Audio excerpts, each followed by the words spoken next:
Bismillahirrahmanirrahim. Assalamualaikum warahmatullahi wabarakatuh. Alhamdulillah walladzi anzala al-Qur'an wa amarna bitilawatihi. Asyhadu an la ilaha illallah wahdahu la syarika lahu wa asyhadu anna Muhammadan abduhu wa rasuluh. Allahumma shalli wa sallim wa barik ala sayyidina Muhammadin wa ala alihi wa ashabihi ajma'in. Semoga Allah Subhanahu wa taala senantiasa memuliakan kita di bawah naungan Al-Qur'an, dan semoga kita senantiasa dimudahkan lisannya sebagaimana doa kita, Allahumma inni ala dzikrika wa syukrika wa husni ibadatik.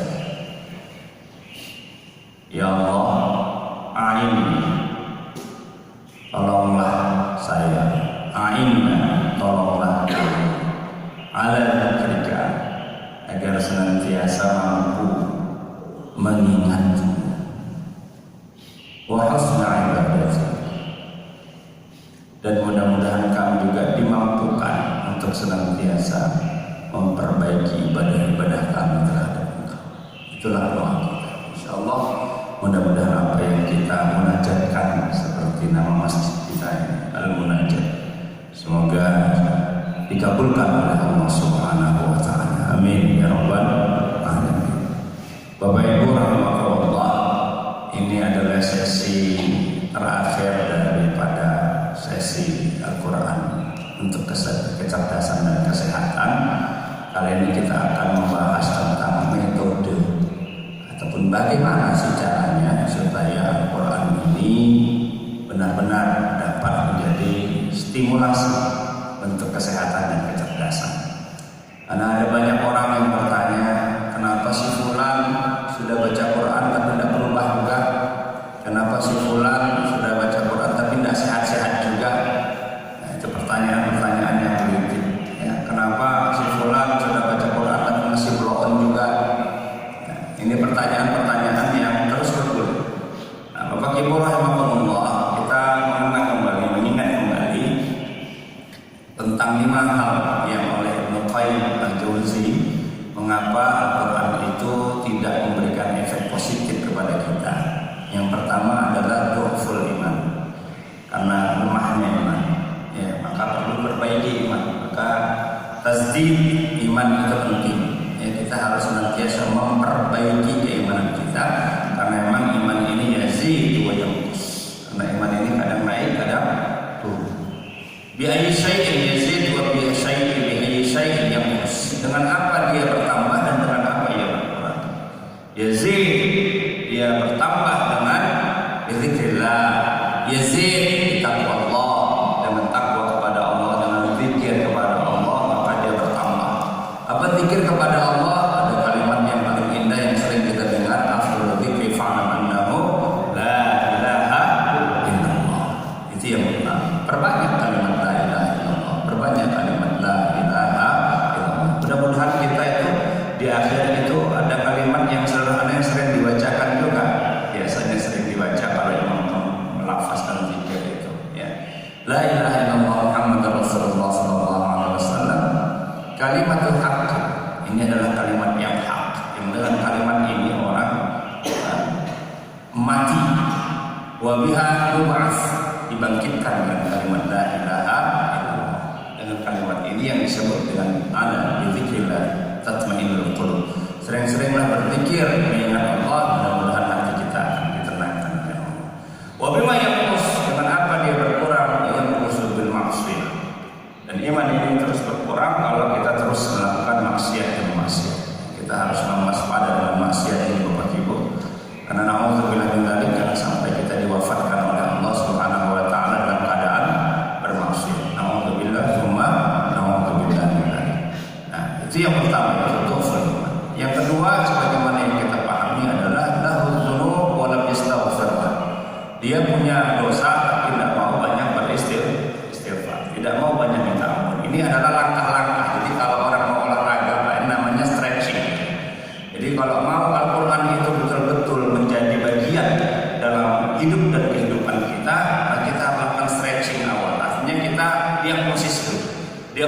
apa? Diagnosa iman, itu yang pertama. Yang kedua, diagnosa dosa. Ya, perbanyaklah istighfar. Banyak sekali kita menemukan fadilah istighfar. Ya. Kemudian apalagi? Yaitu qiraat, bagaimana bacaannya, baik itu tahsinnya, tajwidnya, maupun ini yang paling penting, dosisnya. Jadi dosis itu berapa sih banyaknya, seperti yang kita sudah pahami kemarin. Sekurang-kurangnya Bapak Ibu harus membaca 50 ayat per hari, itu sekurang-kurangnya. Pertengahannya, mutawasitnya membaca 100 ayat per hari. Bagusnya adalah membaca 200 ayat per hari sesuai dengan amaran Rasulullah SAW dalam kitab At-Tabir. Ya, ini yang harus dilakukan. Kemudian yang keempat adalah yang harus kita lakukan juga adalah yaitu keistiqomahan. Jadi jangan sekali baca besok tidak, sekali baca besok tidak. Ini kan sudah mau datang nih Pak, Syahrul Quran, bulan Ramadan. Doa kita apa? Allahumma barik lana fi Rajabin wa Sya'banin wa ballighna Ramadan. Mudah-mudahan kita sampai pada bulan Ramadan ini. Jadi orang istiqomah, jangan cuma bulan Ramadan saja baca Quran, atau jangan hanya pada masa kesulitan saja baru baca Quran. Jadi keistiqomahan ini juga bagian persyaratan yang harus kita penuhi agar Al-Quran itu menjadi bagian dari hidup dan kehidupan kita. Dan yang terakhir, keikhlasan. Ya, keikhlasan kita untuk melakukan segala sesuatu ini, ikhlas niat ini adalah bagian dari semua totalitas. Amal itu adalah keikhlasan. Jadi kalau ada amal yang tidak dibungkus dengan keikhlasan, maka amal itu akan gugur dengan sendirinya. Nah, ini 5 hal yang oleh Ibnu Qayyim al-Jauzi ini harus terus-menerus ya kita perbaiki. Nah, baru kemudian langkah berikutnya adalah bagaimana sih cara stimulasi dan terapi Al-Quran itu. Nah, sebagaimana Allah SWT sebutkan dalam Al-Quran bahwa kata sedekah ada 3 kata yang dipakai oleh Allah Subhanahu wa taala, yang diberikan oleh Allah Subhanahu wa taala, yang tertera dalam Al-Quran, itu ada 3 kalimat yang menunjukkan untuk memberikan sesuatu yang nilainya berpahala, mengeluarkan sesuatu nilainya pahala, yaitu pertama sedekah, yang kedua adalah zakat, yang ketiga adalah infak. Ada juga bagian lain yaitu wakaf. Ya. Nah, dalam Al-Quran untuk membaca, perintah untuk membaca itu digunakan dengan 3 kalimat penting. Pertama, kita seringlah mendengar kalimat Iqra. Ya.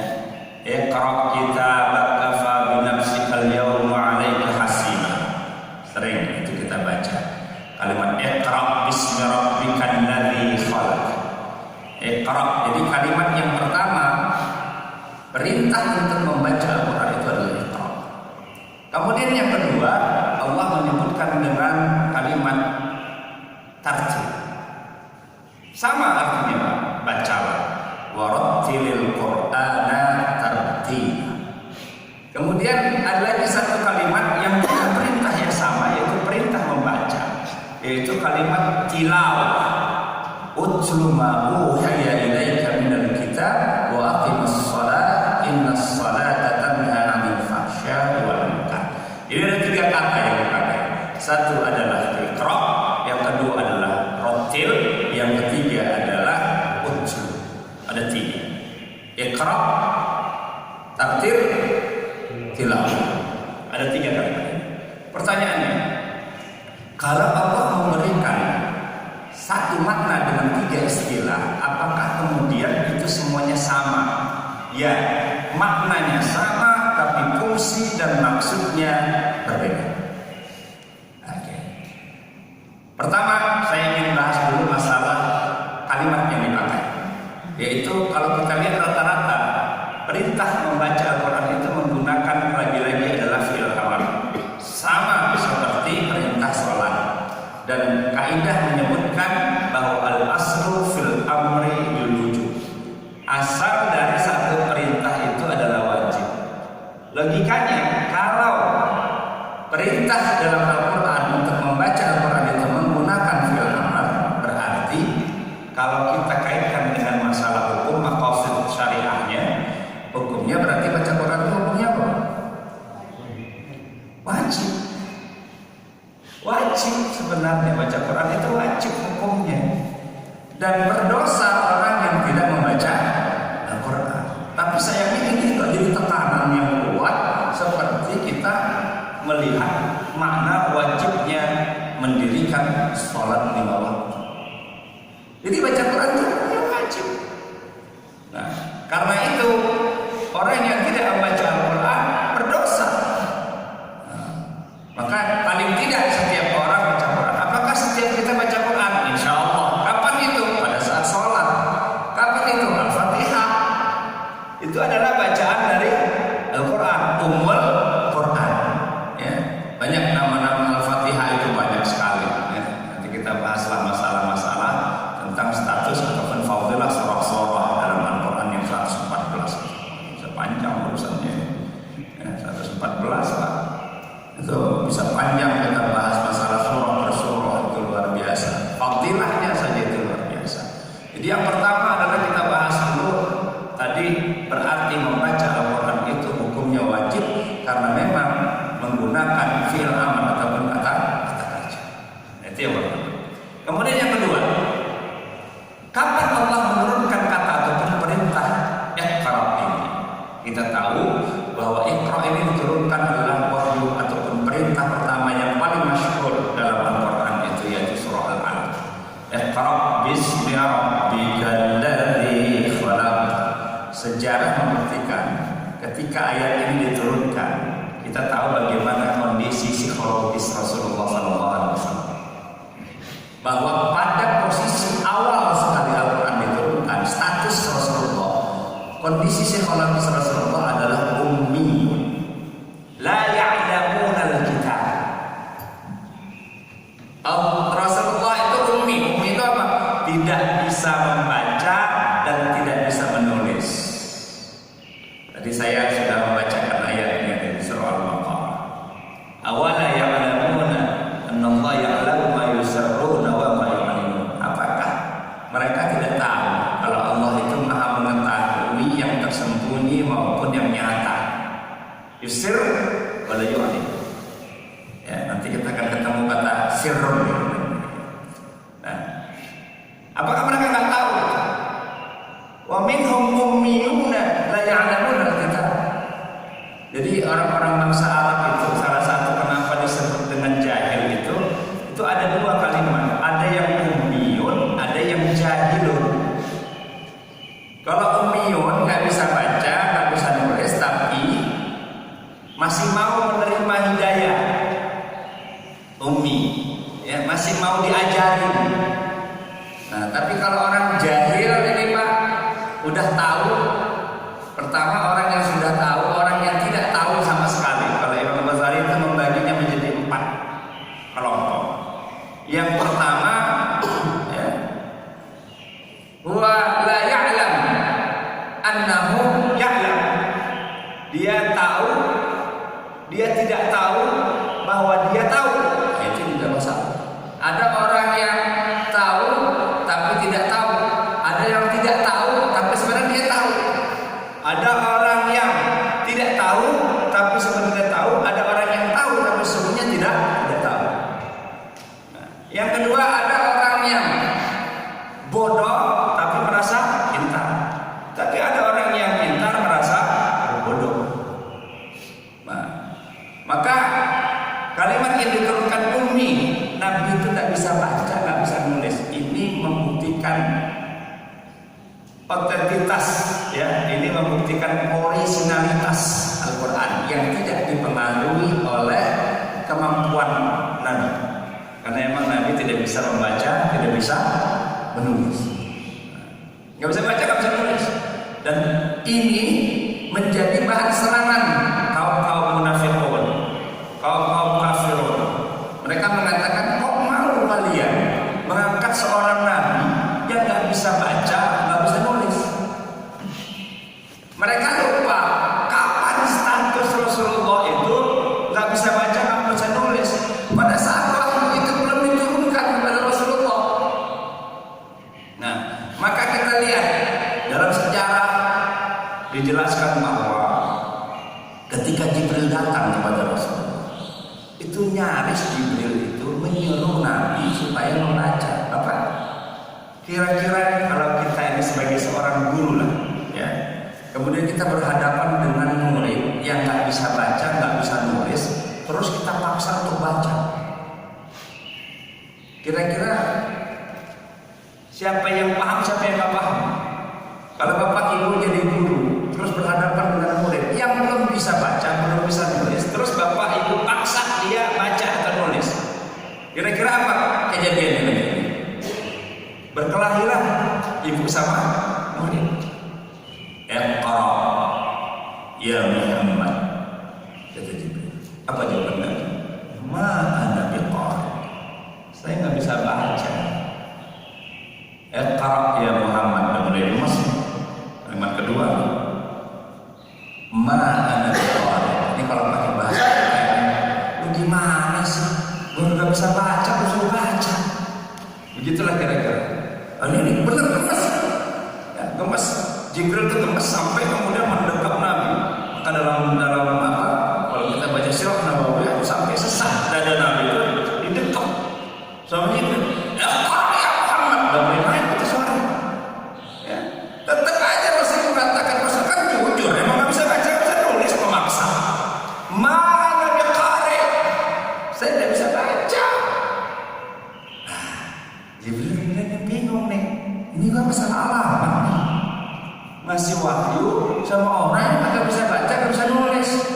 Jadi kalau begitu bagaimana? Nah, inilah munculnya namanya teori tasmih di dalam menghafal Al-Quran. Jadi kalau untuk anak kecil, anak yang belum bisa baca, yang belum bisa menulis, Pak, jangan paksa dia baca. Cukup ditasmihkan saja, diperdengarkan, barulah jalan itu. Ya, metode pertama. Apa itu? Tasmih. Kalau gitu ente dengerin aja. Ente dengerin, ente hafal. Ente dengerin, ente hafal. Ente dengerin, ente hafal. Nah, tetapi dengan cara apa? Open mind dulu, dibuka dulu pikiran Nabi. Dengan apa? Maka dilanjutkanlah kalimat itu dengan satu kalimat pertama. Iqra bismi rabbik. Iqra bismi rabbikal ladzi khalaq. Kita garis bawahi kalimat bismika. Ya, bismika. Bismika ini artinya apa? Ulama mufassir menyebutkan bahwa yang disebut ini adalah kalimat Bismillahirrahmanirrahim. Jadi pertama, surah Al-Alaq ini menjadi statement awal bagaimana wahyu diturunkan kepada Rasulullah. Yang kedua, ini adalah sebuah metode tasmih, diperdengarkan kepada Nabi bacaan. Yang ketiga yang menarik adalah sebenarnya ini perintah bahwa nanti kalau ini Quran sempurna, yang pertama diletakkan itu adalah surah Al-Fatihah yang diawali dari kalimat Bismillahirrahmanirrahim. Nah, jadi kalau tanya siapa yang menyusun surah-surah Al-Quran, itu sudah bersifat tauqifi, sudah bersifat tetap, tidak bisa dirubah. Kenapa? Yang menyusun Allah. Jibril yang setiap hari, setiap bulan Ramadan, Jibril turun. Turun itu bukan aku sehari itu bisa 3 kali. Turun naik. Untuk apa? Untuk mentasmih sekaligus menyusun susunan surah-surah dalam Al-Quran itu. Surah pertama itu Al-Fatihah. Surah kedua nanti itu ada namanya psikologi surah dalam Al-Quran. Ya, mau kita bahas sedikit, tidak apa-apa ya. Kita bahas sedikit tentang urutan surahnya dulu. Nah, pertama Al-Fatihah. Kalau kita lihat dari konsep psikologis, Al-Fatihah itu artinya pembukaan. Kita sedikit aja lah, paling tidak sampai 7 surah aja dulu. Pembukaan. Simbol apa? Psikologi itu kan bermain dengan simbol-simbol. Pohon, mobil, itu kan bapak yang pernah tes psikotes itu kan. Nah itu kan macam-macam itu simbol. Dalam Al-Quran itu juga banyak menggunakan simbol-simbol. Ya, setidaknya ada 3 simbol dasar dalam Al-Quran itu. Yang pertama adalah yang mewakili juz. Nah, coba Bapak lihat itu.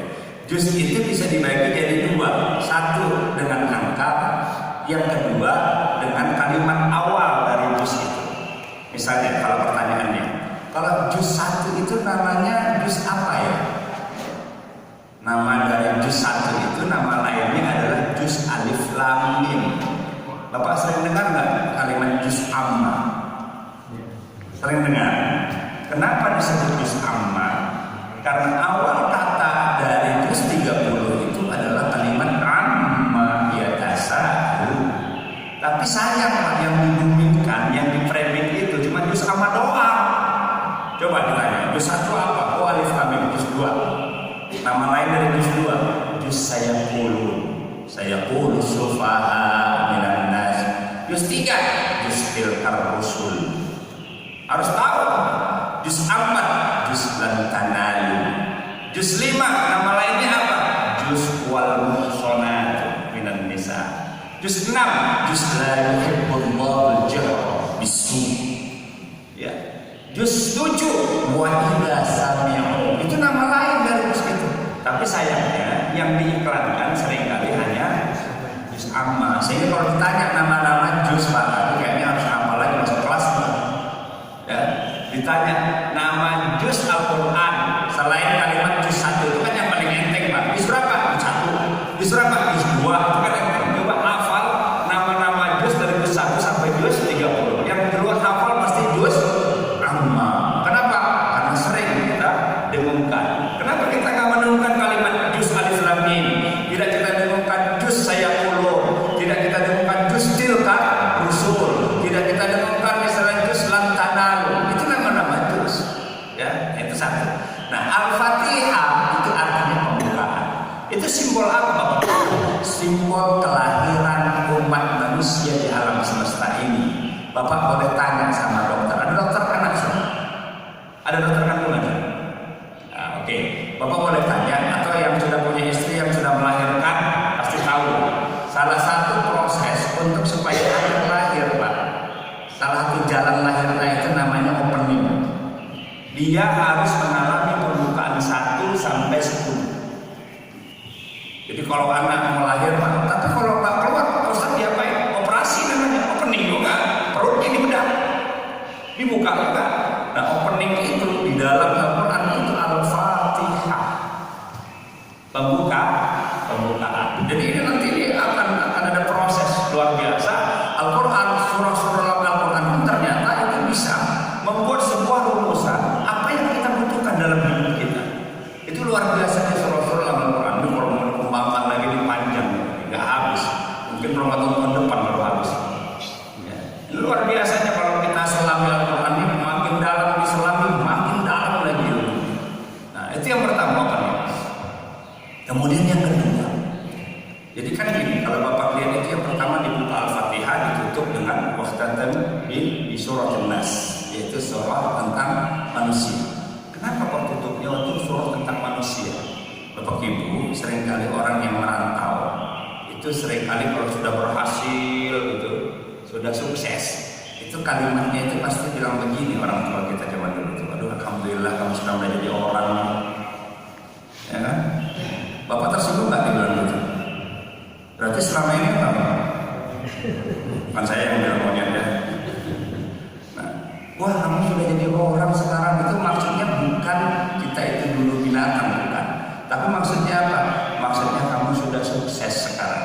Jadi memang aturan surah model Al-Fatihah, Allah pengen nanti pada akhirnya kita ini sukses. Jadi An-Nas. An-Nas itu maksudnya apa? Maksudnya adalah husnul khotimah. Itu maksudnya. Nah itu perjalanan hidup kita itu diatur Pak, dalam surah-surah 114 dalam Al-Quran itu mengatur sistem yang luar biasa tentang kehidupan kita. Begitu kita lahir, pertanyaan saya, Bapak Ibu, apa yang dibutuhkan seorang bayi setelah lahir? Apa Pak? ASI, susu, betul? Maka surah kedua itu namanya surah Al-Baqarah. Itu simbol.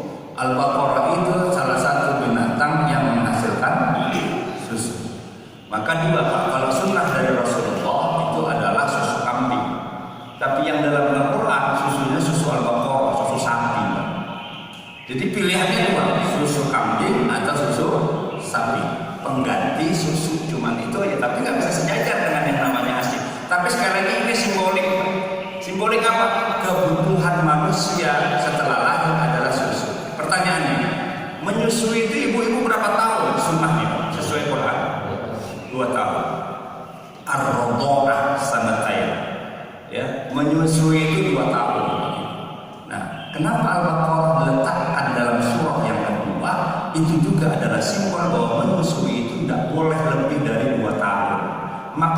menyusui sempurna itu 2 tahun. Ini orang menyebutnya dengan istilah susu eksklusif. Ya, 2 tahun. Bapak Ibu kebayang nggak kalau surah Al-Baqarah ditaruh di surah 114? Kebayang nggak? Berapa lama ibu menyusui? 114 tahun. Siapa yang menyusui? Kakek peot? Ya, nggak mungkin. Maka ditaruh Al-Baqarah. Nah, sudah dia menyusui, dia melahirkan, kemudian dia menyusui. Ini yang disebut dengan wahnan ala wahnin. Lelah kan? Capek kan? Setelah 2 tahun, maka perannya diganti. Diganti oleh siapa? Oleh simbol yang bernama Ali Imran. Maka seorang ayah itu wajib mencari lanjutan susu untuk anak. Maksudnya apa? Nafkah, al-ba'ah. Perhatikan, dicari itu. Surah Al-Imran. Nah, ketika ayah keluar rumah untuk mencari nafkah, maka tinggallah yang bernama si nisa di dalam rumah itu. Dia jangan kemana-mana. Salah satu fungsinya untuk apa? Setelah surah Al-Imran kita ketemu dengan surah Al-Maidah. Tujuannya salah satunya apa? Nanti pulang ke rumah suaminya lelah, capek. Untuk apa? Dia siapkan hidangan. Al-Maidah. Luar biasa, perjalanannya itu luar biasa. Al-Quran itu menuntun kita dalam perjalanan hidup.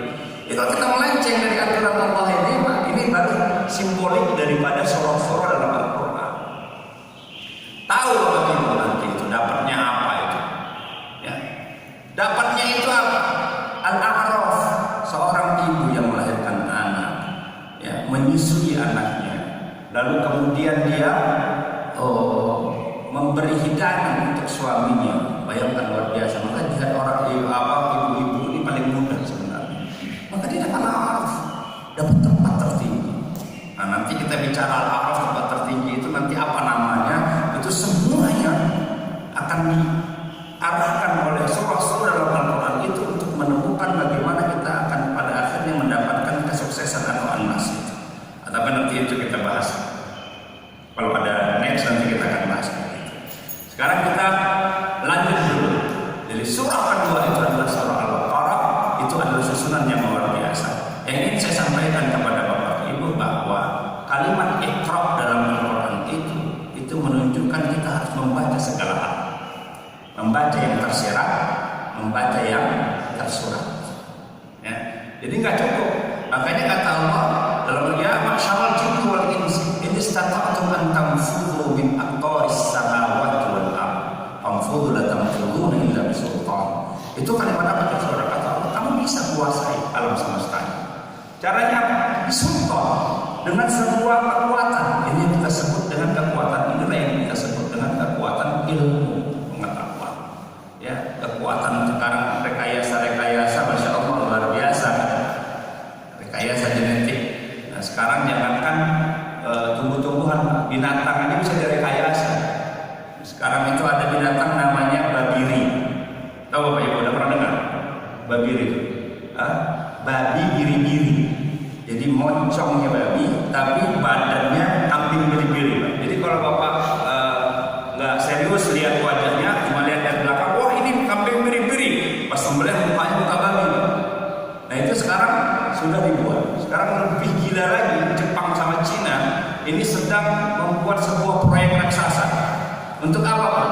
Untuk orang-orang yang wafat itu langsung semua jasadnya itu yang masih bagus Pak, dalamnya itu Pak dibekukan. Mereka sedang buat proyeksi besar, namanya proyeksi membuat nyawa. Ini kalau sempat sudah ada orang bisa buat nyawa, udah kata Nabi Musa, inilah Dajjal yang sesungguhnya. Ya, sudah bisa menghidupkan orang yang mati. Ini luar biasa sekarang Pak. Ya, itu apa? Pengetahuan, bisultan. Tapi saya nggak yakin. Kenapa? Karena Allah sudah sebut dalam Al-Quran, "Qul ruhu min amri rabbi wa ma utitum minal ilmi illa qalilan." Nggak akan bisa. Kenapa? Karena saya cuma beri pengetahuan sedikit tentang roh itu. Ya. Dan kami tidak memberikannya kecuali sedikit saja, illa qalilan. Qalil. Jadi nggak mungkin itu. Mau besar sebesar apapun proyeknya, saya berani jamin demi Allah nggak akan berhasil itu proyek. Ya. Nah, Bapak Ibu, itulah fungsi daripada Iqra. Dan yang kita tahu bahwa Iqra itu hadir di tidak bisa membaca, tidak bisa menulis. Maka proyeksi kitab Iqra, buku Iqra, pernah dengar? Pernah belajar pakai itu Pak? Nah, itu buku untuk orang yang belum bisa baca, belum bisa menulis. Jadi benar Pak Asad Umam itu pengarang kitab buku Iqra itu betul dia namain Iqra. Kenapa? Karena memang status Iqra itu diturunkan, kalimat Iqra itu diturunkan, diperintahkan kepada Nabi pada saat Nabi belum bisa baca, belum bisa tulis.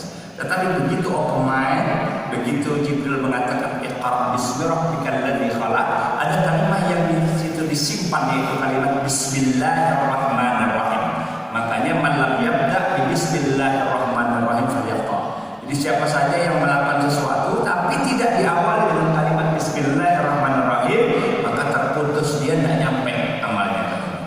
Amal aja Pak, duduk Bismillah, minum Bismillah, apa aja, mau awal kerja Bismillah, masuk rumah Bismillah.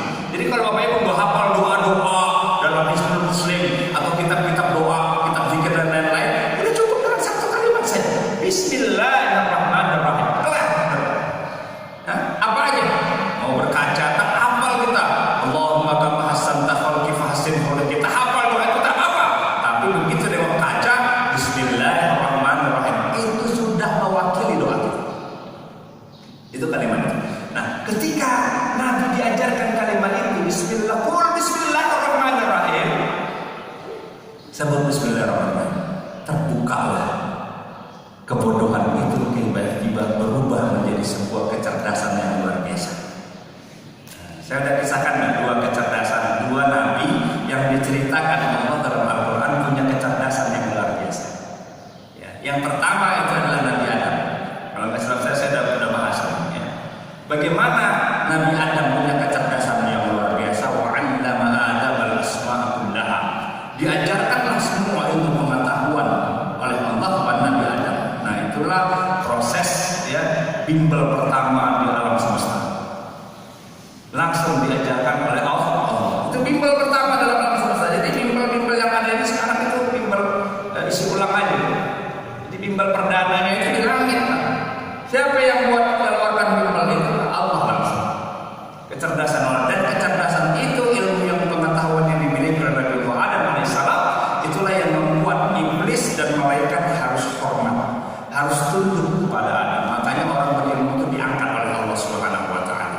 Makanya status orang yang menuntut ilmu itu statusnya sama dengan perang fisabilillah. Coba, kok bisa status orang perang fisabilillah sama dengan orang menuntut ilmu? Jadi sekarang ini Bapak, ini sekarang ini statusnya adalah fisabilillah.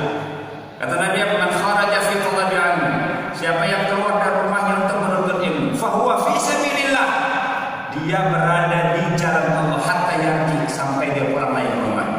Makanya saya sarankan Bapak Ibu jangan pulang ke rumah. Kenapa? Karena status kita sudah berubah. Begitu kita sampai di rumah kita, status kita tidak bisa bilillah. Nanti waktu di masjid sekarang bisa bilillah. Mau pulang nggak? Mau tetap bisa bilillah atau mau pulang? Halo? Kalau mau statusnya bisa hatta yarji, sampai kita pulang. Kenapa kalau statusnya sama? Satu, perhatikan Bapak Ibu. Orang datang ke medan perang, berhadapan dengan sebuah musuh yang jelas nampak, senjatanya apa, strategi perangnya apa, bisa kita pelajari. Oke, maka ketika habis perang Badar, itu sahabat Rasulullah, "Raja'na min jihadil akbar", kata Nabi, enggak. Siapa yang bilang kita sedang pulang dari fisabilillah, perang besar? Enggak. Nabi, kita 313 orang, itu yang masyhur ya, jumlah pasukan pertama dalam Islam. 313 orang melawan 1000 pasukan. Logik dan logik. Menang nggak kalau secara jumlah? Tidak mungkin. Tapi Allah kasih jaminan apa? Kam min fi'atin qalilatin ghalabat fi'atan katsiratan biidznillah. Berapa banyak pasukan yang kecil dimenangkan oleh Allah. Jadi beda ya, menang dengan dimenangkan oleh Allah. Kenapa? Karena ada pasukan Hizbullah, ada pasukan yang tak terlihat, tentara yang tak terlihat, dikirim oleh Allah Subhanahu wa taala. Nah, kita fisabilillah ini Bapak Ibu. Kenapa kita bisa orang penuntut ilmu itu kok fisabilillah? Kata Nabi, lah, raja'na min jihadil asghar. Kita baru pulang dari perang kecil, bukan perang besar. Jumlah kita sedikit Nabi. Kita menghadapi 1.000 orang. Kita menang, apa ini bukan perang besar? Tidak. Ternyata perang yang besar itu perang melawan hawa nafsu. Bapak Ibu bisa bayangkan kita duduk di majelis ini perang sama hawa nafsu luar biasa. Yang mantuk, yang udah nggak kuat Pak, goyang kiri, goyang kanan, itu perang hawa nafsu. Ini lebih besar musuhnya. Kenapa? Kita berhadapan dengan musuh yang nggak kelihatan. Kita nggak kelihatan. Bayangkan musuh kita iblis, dia lihat kita nggak lihat dia. Kalau perang benar-benar jelas kan nampak musuh itu mau ditembak nampak. Kita mau nembak, kita yang ketembak. Kita berilah tepung di mata kita Pak. Kalau buat langsung mata kita Pak. Dibuatlah, ditanamlah paku-paku di bawah tempat duduk kita Pak. Udah ribut, kita goyang kiri kanan. Makanya jihad fisabilillah itu, orang menuntut ilmu itu, kenapa dia sama statusnya Bapak Ibu, dan Allah angkat derajat orang yang menuntut ilmu. Nah itu adalah pengetahuan yang luar biasa yang belum pernah diberikan kepada Nabi Adam AS. Jadi Allah tidak main-main, nyiptain kita itu tidak main-main. Itu potensinya itu luar biasa dikasih. Tidak ada makhluk diciptakan Allah itu bego, itu tidak ada. Tidak ada manusia diciptakan oleh Allah itu sebagai pewaris para nabi, sebagai khalifah fil ardh itu goblok, itu tidak mungkin Pak. Kita ini orang hebat sebenarnya, canggih luar biasa. Bayangkan Bapak Ibu, untuk menjadi pemenang saja kita di alam rahim itu kita perang dengan miliaran, ya, dengan miliaran. Inilah kita pemenang yang hadir di muka bumi. Berapa banyak lawan tanding kita dulu waktu di alam rahim itu Pak. Nyebrang sungainya bukan tanggung-tanggung Pak, sungai asam. Kalau kita paling kan baru laut Pak, asin, ini asam, sungai asam. Seberang masuk ke ovum ibu, pop, barulah kita jadi pemenang. Bapak Ibu rahimahullah, itulah pengetahuan pertama Iqra yang diturunkan. Berarti kalimat Iqra itu Bapak Ibu, kalau Bapak Ibu misalnya mau menjadikan Al-Quran sebagai stimulasi, berarti langkah pertama adalah harus menepis semua kekurangan-kekurangan dalam membaca. Nah, maka latihanlah Iqra itu, latihan makharijul huruf, memperbaiki bacaan, mentahsin, ya, menyesuaikan antara bacaan dengan tajwid, mendahulukan tajwid daripada irama. Nah itu adalah proses kita beriqra. Ya. Nah, proses kita beriqra itu mulai memperbaiki satu-satu kekurangan. Naik langkah berikutnya adalah perintah tartil. Apa itu tartil? Warattilil Qur'ana tartila. Tartil ini adalah sebuah metode membaca bagi orang-orang yang sudah selesai pada proses iqra. Nah, bacaannya tartil dong. Kan ada nama-nama bacaan. Bacaan tartil, ada bacaan mujawwad. Nah, itu yang kita bawa waktu imam itu rata-rata bacaan tartil. Ya, alhamdulillahi rabbil alamin, ar-rahmanir rahim. Jadi irama yang seimbang. Tapi ada yang mujawwad. Yang mujawwad itu yang mana? Yang sering kita lihat di musabaqah. Oh, yang ada 7 qiraah. Mulai dari bayati, syika, ya, nahawan, itu dengan varian-variannya. Nah itu adalah bacaan mujawwad. Bayangkan Bapak Ibu kalau seandainya imam bacanya pakai mujawwad, sini berapa lama Pak Imam tunggu? A'udzubillahi minasyaitonir rajim. Boleh nggak imam baca pakai mujawwad? Boleh, asal tahan aja. Ya, santai. Bismillahirrahmanirrahim. Pakai bayati. Alhamdulillahi rabbil alamin. Kayaknya begitu assalamualaikum nggak ada lagi jemaah bisa. Nah itu bacaan mujawwad. Ya. Nah maka qiraah tartil itu seperti yang kita baca sehari-hari. Orang yang sudah selesai di proses iqra, dia masuk ke proses tartil. Nah, tetapi secara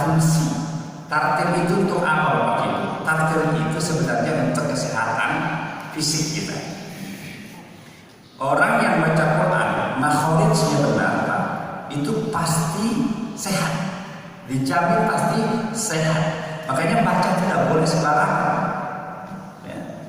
Anak saya yang nomor 1 itu mengambil khusus untuk makharij sama Syekh Ibrahim dari Yaman. Pulang dia cerita, Abi, lapas ba aja di ba. Tahu berapa lama?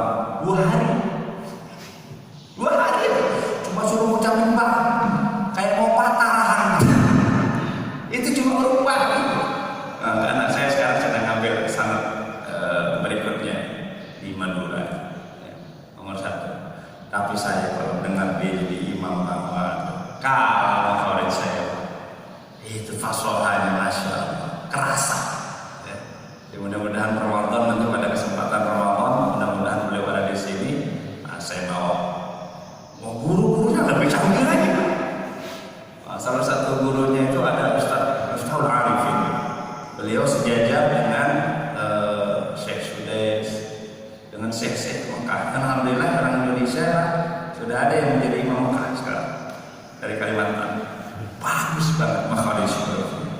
Kita ini kalah pertama dari segi hidung, Pak. Kita kalah. Orang Arab itu hidungnya Pak, lubangnya itu untuk mengambil oksigen itu gede. Kita nggak COVID aja sesak. Kalau orang Arab itu makanya suara mereka itu bagus-bagus.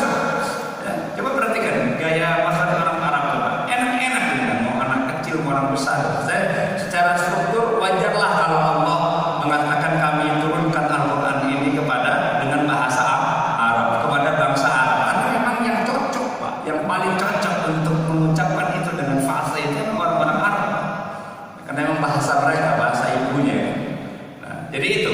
Jadi kalimat tartil ini menunjukkan bahwa proses setelah Iqra, setelah diperbaiki semua kekurangan-kekurangan ini masuk tartil. Nah, tilawah ini adalah sebuah bacaan yang sudah melalui proses tartil dan sifatnya kontinuitasnya tinggi.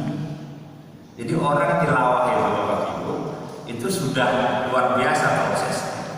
Jadi kalau dilihat dari metode tekniknya, Pak, kalau Iqra itu baru teknik mengeja, gitu kira-kira Iqra.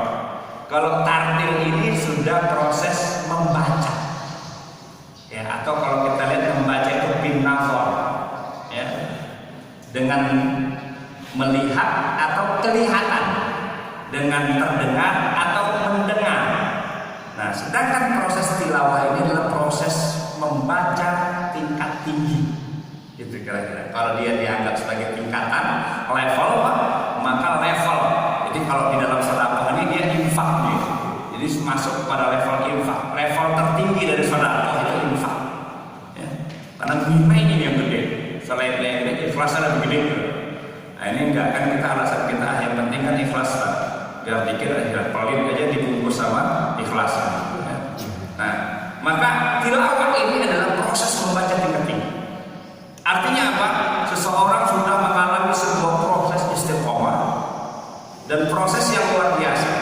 Nah, sekarang secara fungsinya Iqra itu Bapak Ibu itu baru membaca dalam konteks mengeja itu untuk belajar memperbaiki bacaan.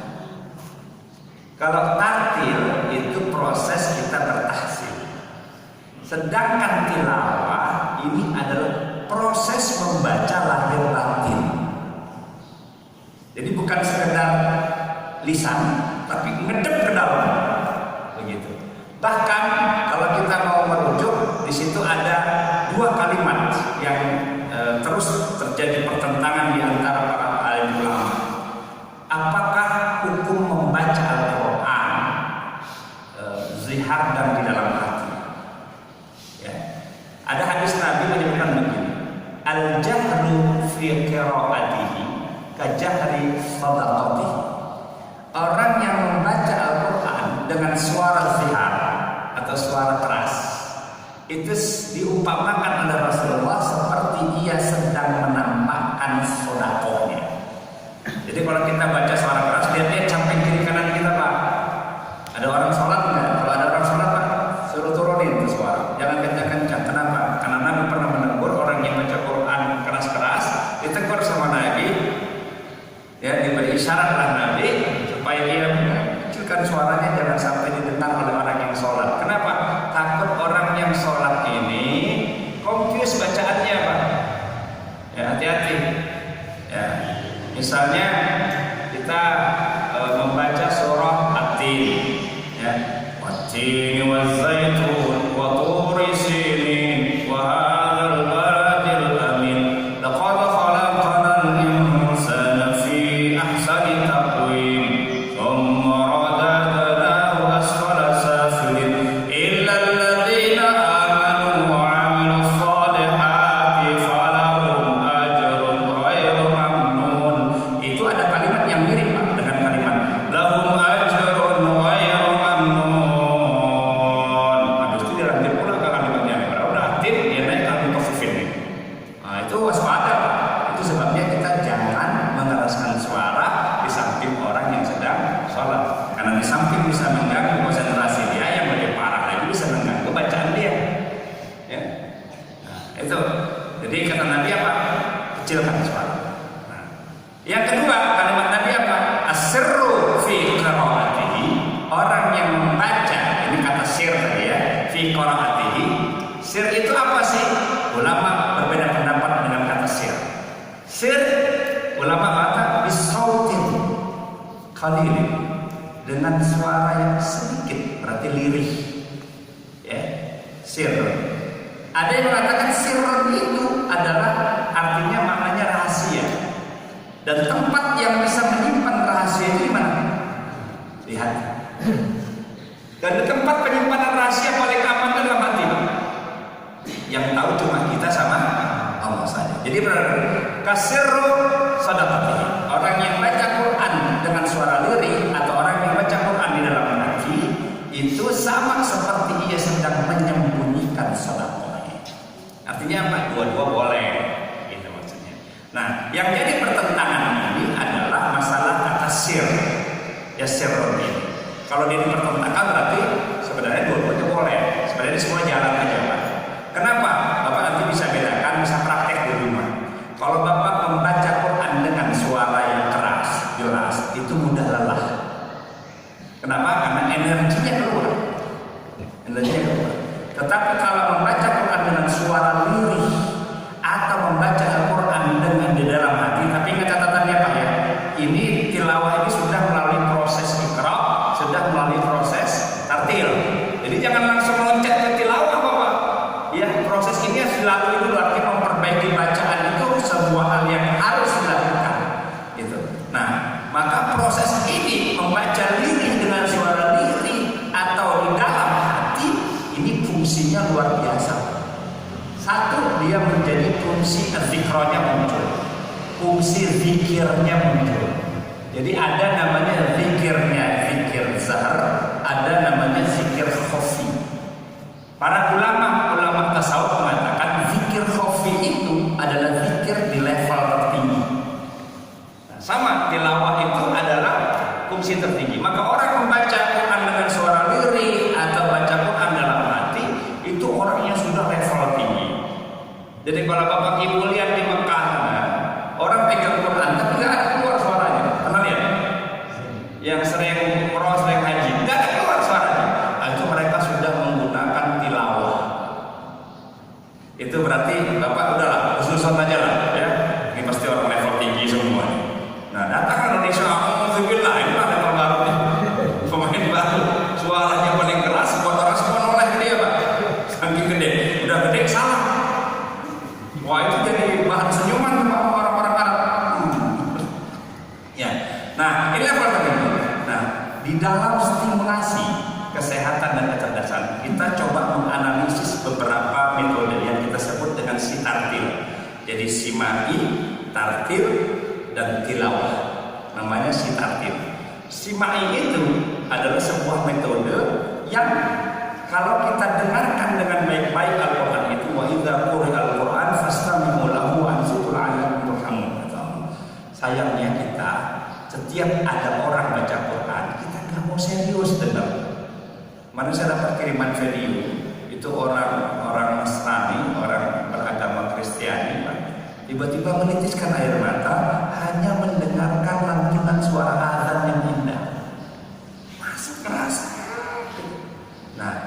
dengerin Quran itu serius. Serius itu apa? Serius itu fokus, tidak mendengar hal yang lain kecuali bacaan Quran. Kapan Bapak Ibu bisa praktek? Nanti malam waktu mau tidur. Waktu mau tidur, setel ambil handphone, boleh pakai handphone, jangan musik Pak yang di setel, handphone. Setel ambil murotal yang enak suaranya, kecilkan sedikit suaranya, hanya sayup-sayup seperti Bapak kalau duduk di hotel kan ada musik itu. Tapi kan sayup-sayup ya, nggak gejreng gitu ya. Sayup-sayup, dengarkan baik-baik Pak. Nanti Bapak Ibu coba rasain nikmatnya tidur bersanding tilawah dan seperti apa relaksasinya ya. Rileks banget Pak sambil tidur gitu, dengerin enak. Dan insya Allah nggak akan mimpi dikejar kuntilanak. Coba ini ya, nikmat banget ya Bu ya. Nanti malam sebelum tidur setel murotal, tidur nikmati itu, masya Allah, itu luar biasa ya. Kita udah coba itu. Yang kedua, coba tes bacaan yang dengan suara ziar, suara keras dengan suara lirih tadi. Itu seberapa sih Bapak tahannya membaca Quran dengan suara gede? Dan seberapa kita bisa tahan dengan suara lirih? Itu kita sudah uji coba Pak. Orang baca dengan suara lirih itu bisa lebih konsisten, bisa lebih lama dibanding dengan orang yang baca Quran dengan suara keras. Capek cepat. Nah, cuman kata Umar bin Khattab, ini akan terjadi peperangan yang luar biasa nih tadi ya, antara iblis dengan kita. Biasanya orang suara lirih lama-lama hilang, terus tertunduk malu-malu. Banyak orang semesta ngantuk. Itu semangat luar biasa. Nah, ada seorang dokter bilang, Ustaz, saya pernah dikirimin seorang pasien dari Kalimantan. Ya, itu kalau saya melihat itu apa ya, sakit apa ya, bahasanya. Kalau lihat orang cuma ketakutan, apa bahasa psikologi? Schizophrenia ya apa ya. Secara psikis dia tiba-tiba pingsan sendiri.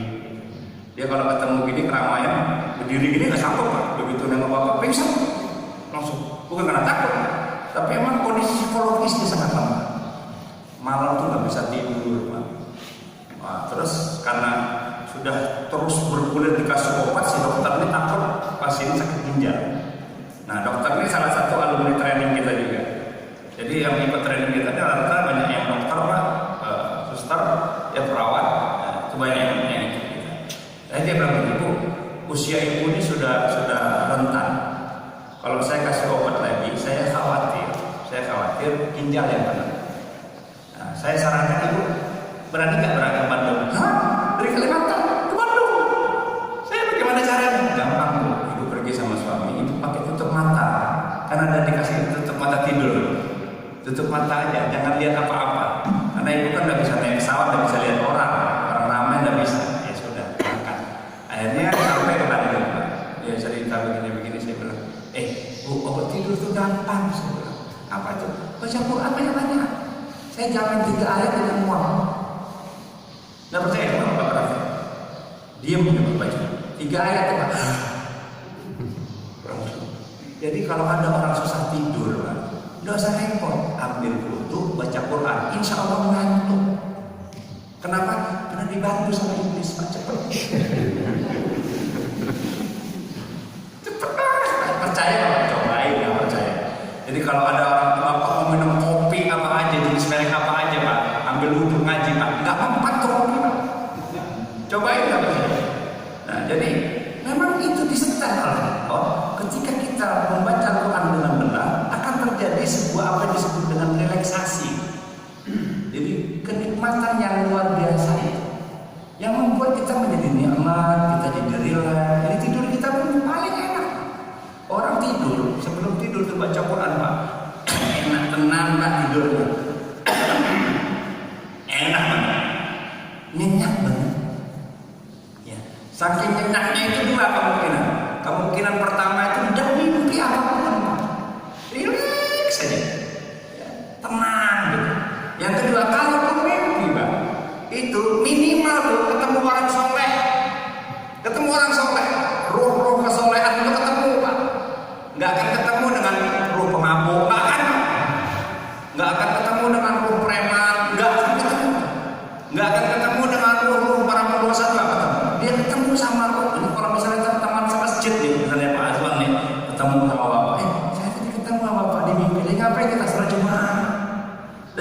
mereka, kita di surga.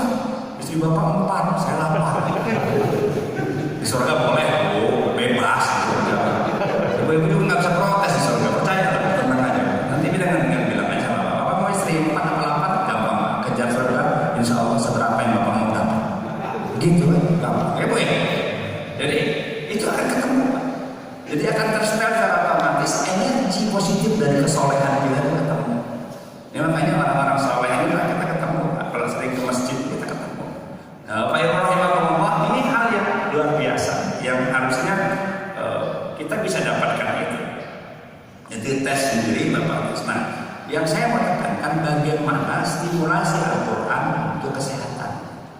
Kami sudah coba dengan berbagai macam cara. Di Kanada itu ada satu rumah sakit. Setiap hari itu punya pasien 600 sampai dengan 900 pasien per hari. Banyak. Tapi yang menarik, walaupun itu bukan rumah sakit Islam, pasien-pasien yang hadir dengan sakit-sakit ringan itu Pak, mereka tidak dicekokin dengan yang namanya obat-obat kimiawi. Tidak. Yang menarik apa Bapak? Mereka belajar dari apa yang disebut wa nunazzilu minal Qur'an ma huwa shifaa. Itulah kehebatan orang di luar Islam ini. Orang luar Islam tidak mau berislam, tapi kepo sama Islam. Itu yang luar biasa. Dan kita orang Islam nggak kepo sama Islam. Mereka kepo, pengen tahu itu gede, sehingga mereka membuat penelitian yang luar biasa. Itu 600 sampai 900 pasien per hari. Itu cuma diperdengarkan di tasbih Quran 15 sampai 30 menit. 15 sampai 30 menit.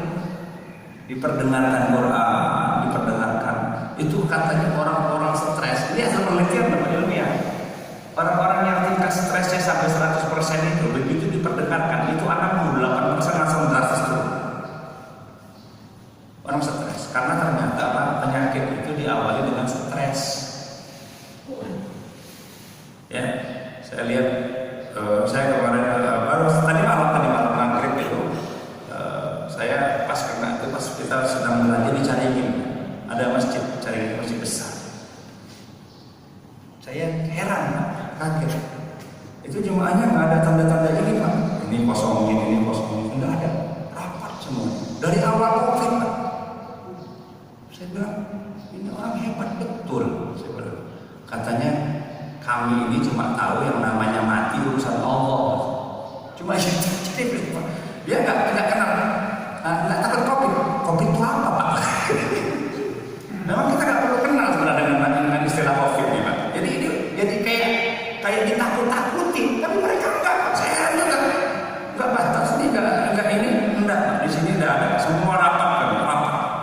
Itu pada rapat, pedagang semangka, pedagang buah, pedagang sayur, pedagang ikan, pedagang lain-lain.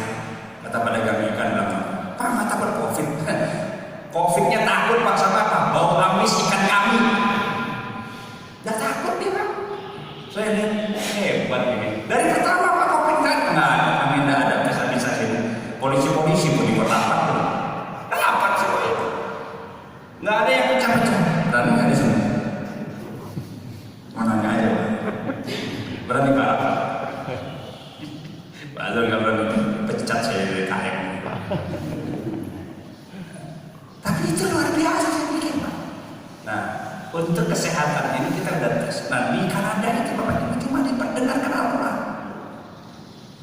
Ya benar-benar Quran 15 sampai 30 menit. Nah cobain. Kan kita harus mencoba. Punya ilmu teori untuk apa? Belajar ini. Nanti di rumah mau tidur tes 15 sampai 30 menit. Yang suka pening, yang suka migrain, pokoknya yang ringan-ringan lah. Ya, penyakit orang miskin Pak.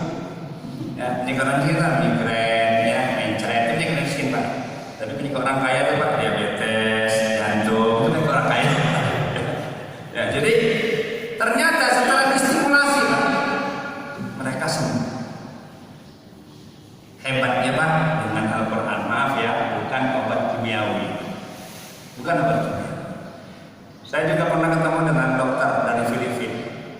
Ya, ramai sekali orang yang berobat ke dia. Yang saya aneh Pak, beliau dokter. Kalimat pertama yang mereka bilang itu begini, saya tidak akan pernah memberi kalian obat kimiawi.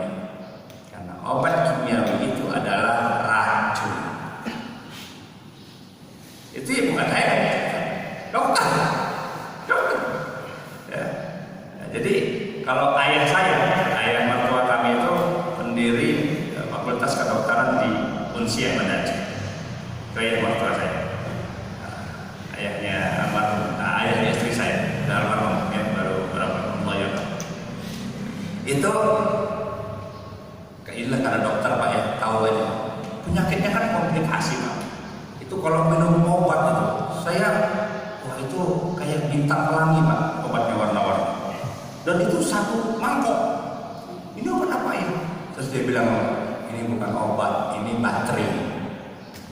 Dia bilang ini bukan obat, ini baterai. Kenapa? Ini kan cuma bisa ini aja. Nanti habis baterainya udah lewat juga. Cuma untuk ngecas aja ini kan. Ya, diabetes ini obatnya, asam urat ini obatnya, jantung ini. Udah komplikasi semua udah ada di situ, Masya Allah. Ya, tapi dia nggak pernah mengatakan, sekali lagi tidak pernah menyebut kalimat obat. Kenapa? Karena nggak ada istilah obat dalam kimia, itu racun. Itu luar biasa. Akhirnya apa Pak? Ini obat-obatan ini akhirnya mereka nggak pakai. Bapak bisa bayangkan rumah sakit yang bukan rumah sakit Islam, tapi menggunakan protokol sebagai untuk stimulasi kesehatan, itu luar biasa. Kita rumah sakit Islam, Masya Allah. Ya, Bapak pernah masuk ke rumah sakit Romius, kemudian rumah sakit Kristiani. Hampir setiap pagi ada pendeta yang mendoakan, mengarahkan. Dan Masya Allah, saya pernah masuk jenguk teman di rumah sakit Romius. Termasuk itu Profesor Afif Muhammad ya, guru kami juga. Nah itu kegeletak begini Pak, itu pas di depannya itu salib. Ya, sampai dia bilang, ini saya mau diobatin, kamu mau diapain? Sampai begitu Pak, mereka rutin. Bayangkan orang di luar kita aja yakinnya terhadap doa itu luar biasa. Yakin bahwa doa itu luar biasa. Loh kita yang jelas-jelas Nabi sudah mengatakan doa silahul mu'min. Doa itu senjatanya orang beriman. Loh kita kok malas saja. Apa Mbak ya? Angkat tangan kadang-kadang malas. Doa terpikawal. Malas sudah. Ya. Itu luar biasa. Nah, maka di Belanda itu penelitian namanya Van Holten meneliti tentang bagaimana stimulasi Al-Quran untuk orang yang kena sakit jantung dan paru-paru. Ada tanda bintang Pak, di bawah tulisannya tidak merokok. Tanda bintang. Nah, kawan-kawan saya tidak merokok katanya. Enggak, tenang aja, racunnya sudah dihancurkan. Karena apa? Cuma 30 juta orang. Itu ada teman-teman kita yang mufas atau para hafiz itu pada merokok Pak. Itu kalau kita ingatkan begitu, dia bilang apa Pak? Wah ini mah gampang. Ini kan kita sedang praktek bagaimana panasnya neraka. Lagi praktek, ini kan debu kecil dari neraka. Biasa ya, biasa. Kalau orang udah merokok kan alasannya sepanjang zaman. Sampai saya bilang begini, yang bisa mengingatkan antum itu cuma Tuhan. Jadi kalau udah datang Israel itu, barulah. Ya, termasuk Allah yarham adik kandung saya, ya, sebulan silam itu, langsung serangan jantung di kamar mandi, wafat. Saya tanya, itu sebelumnya Allah udah kasih sinyal tanda, sempat jatuh, serangan jantung, koma, belum titik, masih koma. Terus dan ingatkan, saya udah ingatkan, berhentilah sudah merokok, berhentilah sudah. Terus ibu saya mengingatkan, sudah berhenti. Kalau kamu tidak mau masuk rumah sakit lagi, berhenti merokok. Ya biasalah tentara kan merasa sebagai pejuang, ya. Wah itu tetap merokok. Terakhir, kata Allah, sudah cukup peringatan kata Allah, dan waktu pun sebaiknya sudah sana aja. Nah kan kalau melarang untuk merokok, kalau ada yang melarang untuk orang tua, yang melarang itu ibu, itu kan sudah statusnya itu ibu itu statusnya sudah kayak Tuhan di bumi gitu kira-kira. Jadi kalau ibu udah tidak ridho, udah habis sudah urusan. Nah khawatir nanti keridhaan ibu ini berpanjangan, kan Allah lebih sayang. Ya sudah kembali saja kepada Allahumma ghfirlahu, ya mudah-mudahan Allah ampuni. Nah, saya tahu persis amal yang membuat dia itu indah di masa itu, memelihara anak yatim dari sejak lahir. Itu amal luar biasa. Ya. Menikah merokok. Dan saya khawatir tuh anak itu kena paru-paru, kira-kira itu belum diperiksa ya. Ya, karena merokok zolim kita merokok di dekat orang. Kalau merokok jauh-jauh lah, bila pakai plastik kresek. Jadi udah nggak semena-mena ya. Nah, itu bagus tuh. Nah, maka pada tahapan itu apa kata Van Holten? Dia bilang, saya telah meneliti orang-orang yang istiqomah membaca Al-Quran. secara rutin. Jadi rutin itu Pak kontinu. Jadi nggak berselang-selang, termasuk waktunya. Jadi kalau Bapak biasa baca Quran misalnya pada subuh, kontinu pada subuh. Ternyata waktu yang terbaik itu ada dua. Satu ketika di fajar di hari pagi hari, yang kedua ketika tutup fajar yaitu maghrib Pak. Kayaknya kita punya budaya biasanya maghrib ke isya itu baca Quran. Itu kalau saya dulu saja maghrib ke isya itu Pak, 1 juz itu Pak lewat ya. Itu aja kalau mau duduk rapi, udahlah capek ya, udah kerja pagi sampai sore, udahlah berhenti lah duduk aja lah. Maghrib itu jangan buat aktivitas apapun. Para ulama dahulu maghrib ke isya itu tidak ada aktivitas apapun kecuali ibadah. Ya, sudah duduk, nggak usah lagi repot-repot dengan yang lain-lain. Duduk manis, cantik, indah di situ, subhanallah dibuat. Itu sampai diteliti masalah mulainya kapan, berakhirnya kapan. Sama kayak kita kalau minum obat antibiotik. Kan nggak boleh selisih itu jamnya. Kalau Bapak minum jam 8, harus mulai besok juga jam 8. Harus begitu Pak. Nah ternyata kalau Bapak bisa menggunakan konsep tilawah ini sangat ketat Bapak Ibu untuk supaya bisa menstimulasi kesehatan kita. Berapa lama Bapak Ibu baca setiap hari? Kalau bilangannya Bapak Ibu sudah boleh ada pilihan kan? Bilangan paling kecil 50, bilangan pertengahannya 100 ayat, bilangan paling bagusnya 200 ayat. Atau kalau mau pakai misalnya sistem membaca seperti yang dianjurkan Nabi, khatimil Quran syahran wahidan, khatamkan Quran oleh kalian sebulan sekali, itu akan lebih baik. Ritmenya, jamnya istiqomah, jumlah bacaannya 1 juz per hari. Itu yang paling bagus. Tapi kalau mau yang lebih, kalau masalah ini obatnya dosisnya lebih tinggi lagi, naikin jumlah bacaannya. Naikin jumlah bacaannya sampai 2 juz, sampai 3 juz gitu. Nah, ini banyak sekali orang-orang yang sehat karena mengikuti pola membaca Al-Quran untuk kesehatan. Ya. Pilihannya 2, mau suara lirih atau dalam hati. Pakai sistem ataupun leveling tilawah tingkat tingginya. Nah ternyata orang sehat Pak, orang yang suka migrain, rajin tilawah, istiqomah, dia lupa kalau pernah migrain. Termasuk saya secara pribadi. Saya suka pusing gitu kalau setiap bulan itu pasti ada jatah pusing ya. Dulu sebelum saya menerapkan terapi Quran ini untuk kesehatan.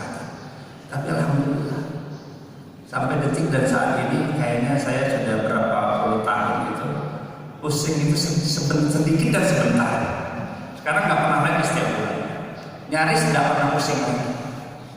Saya dulu divonis dokter kena sentil lever. Kalau Bapak Ibu tahu lah, kalau orang lever itu yang pertama adalah pasti di makanan. Ya. Kenapa? Santri kan biasa Pak, Indomie selera.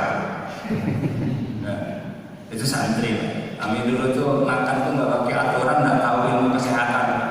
Yang namanya Indomie itu dimasak bukan di kompor Pak, di perut. Jadi mie instan digeprek, tahu bumbu Pak, udah tahu itu masuk. Bonceng. Nah, udahlah Pak. Akhirnya lempar segala macam karena kan hancur Pak semua sistem. Udah kena itu oleh Pak Yulianto, ahli penyakit dalam, Ustaz ini kena lempar. Kami kan Indomie jangan ditanya. Sampai terakhir sama istri saya sudah dapat ilmu Indomie ini. Ya, enak nggak? Enak di sini Pak, sakit di sini. Itu ternyata sumber penyakit. Nah sekarang semuanya kena. Keserang semua, kenapa? Rusak sistem semua, pencernaan rusak. Akhirnya diabetes ada, ini ada, udahlah panjang urusannya itu. Terakhir saya pakailah terapi tilawah. Berapa bulan kemudian, setahun, 2 tahun, saya periksa ulang. Ternyata tanya, ya dia berita level yang kemarin itu kemana? Nggak tahu dia pergi juga, nggak pamit sama saya. Kok bisa Ustaz minum obat apa? Tidak ada, saya cuma adjust. Saya baca Quran. Masa istri saya itu kena lupus. Tapi alhamdulillah dari semua orang yang pernah kena sakit lupus Pak, agaknya beliau itu sangat ringan sekali efeknya. Alhamdulillah sampai sekarang. Pernah sekali diserang lutut sehingga nggak bisa jalan. Itu cuma berserang 2-3 jam saja.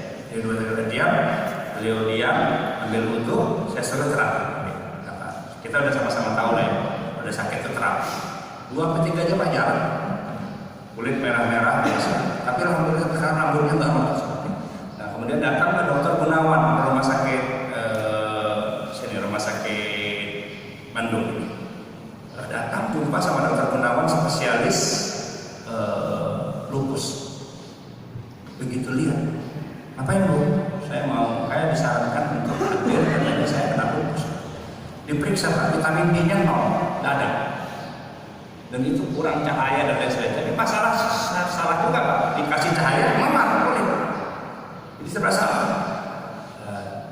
Dokter Gunawan, tapi Ibu kelihatan sehat-sehat aja.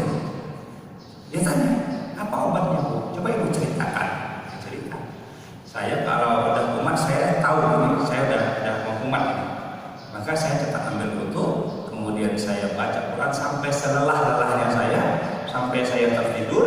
Setelah bangun tidur udah saya keras.